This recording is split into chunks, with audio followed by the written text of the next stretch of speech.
Welcome to Honey of Knowledge. If you are new to this channel, please subscribe.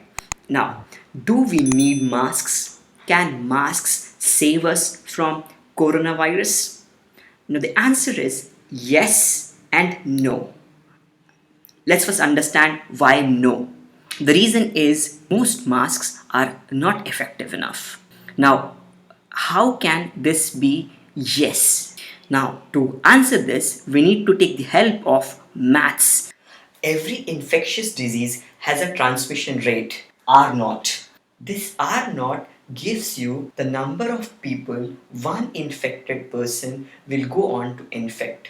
R naught can take these three categories of values. Either it could be greater than 1, it could be equal to 1, or it could be less than 1. Now, why do we need to think of these categories? Now, it's a very common idea that if I take one person and that person is going to infect less than one people, it's kind of an absurd if you take it quite literally, because you can infect either one people or two people or three people and not less than one people.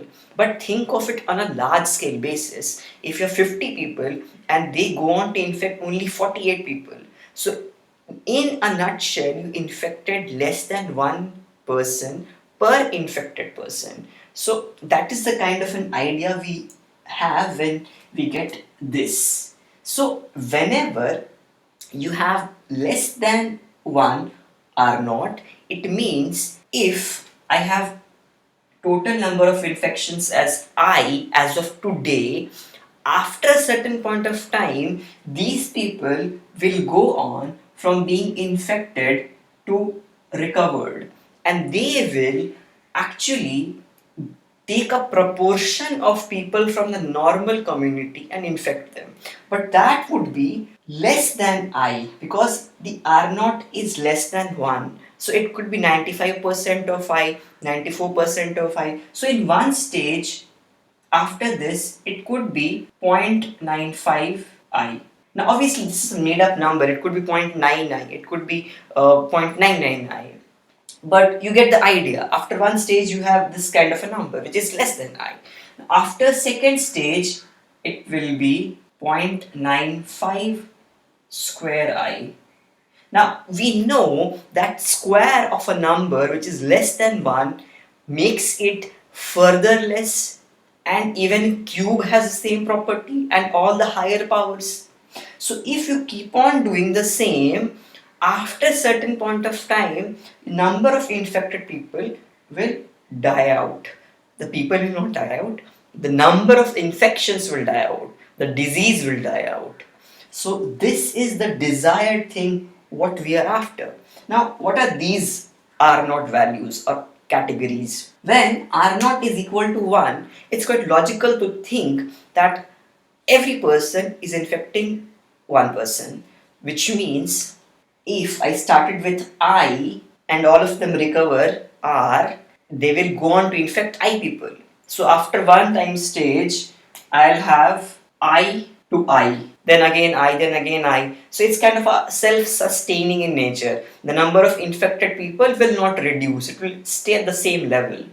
What about greater than 1? If you have R naught of greater than 1, it means after every cycle, you will have more than the previous cycle, which means if you had I infections before, now you will have greater than I. Let's take a number like 1.05 I.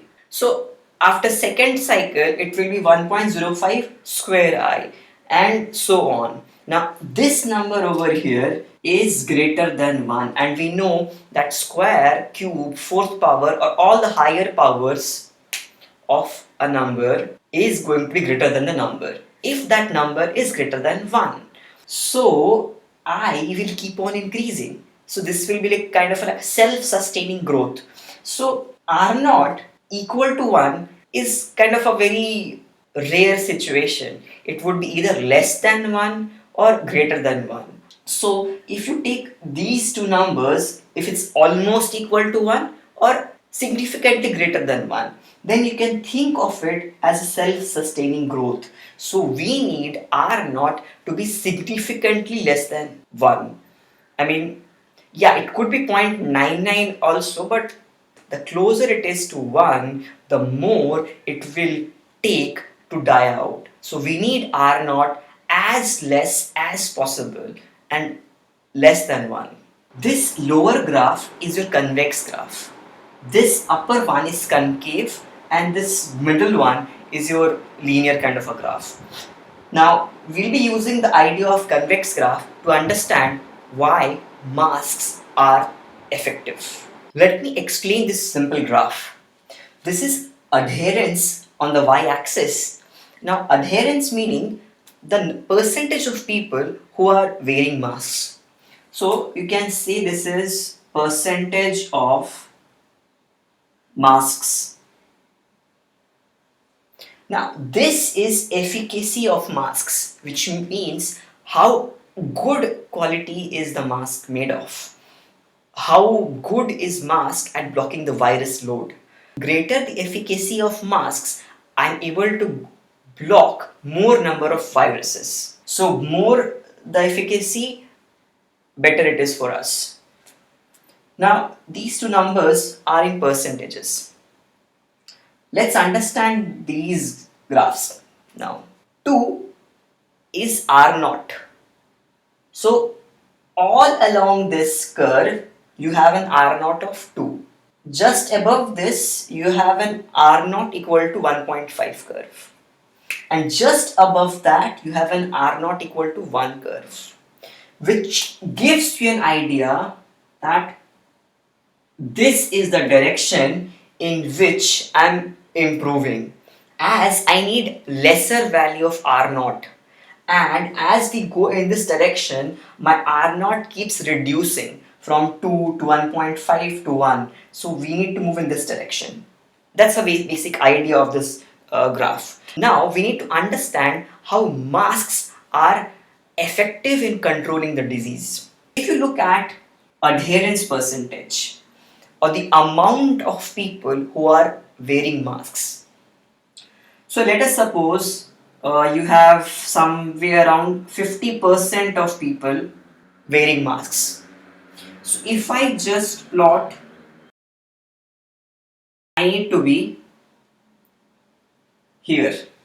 This is the amount of efficacy of masks I need. I mean, when I say efficacy of masks, think of it as how good is the mask. So if I'm wearing masks of this efficacy, this could be a number, say 30%, 40%. I mean, take it any number. Let's denote it to be 30%. Let's take greater adherence now, somewhere around here.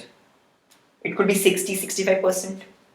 If you still want to reach an R naught of 1, you need a much lower quality of a mask. And how convexity is helping us here, because these curves are convex in nature. Look at this level of efficacy of masks.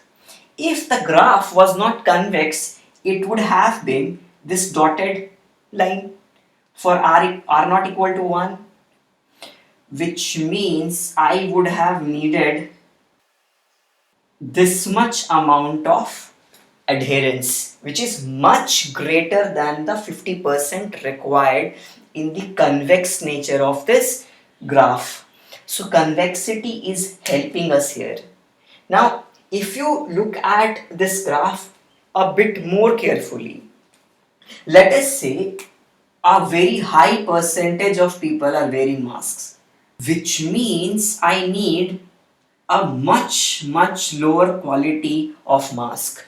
So because of the convexity of mask, you need a very less quality or a kind of an average quality of mask to give you a very large advantage. Now the baseline here is no masks. Obviously wearing good quality of mask is better for you. So think before you step out of your house without wearing masks, because masks can help you reach an R naught less than 1, which will make the virus die out on its own. With this, let's end this video and we will catch up some other time. Now hit that red button. Bye.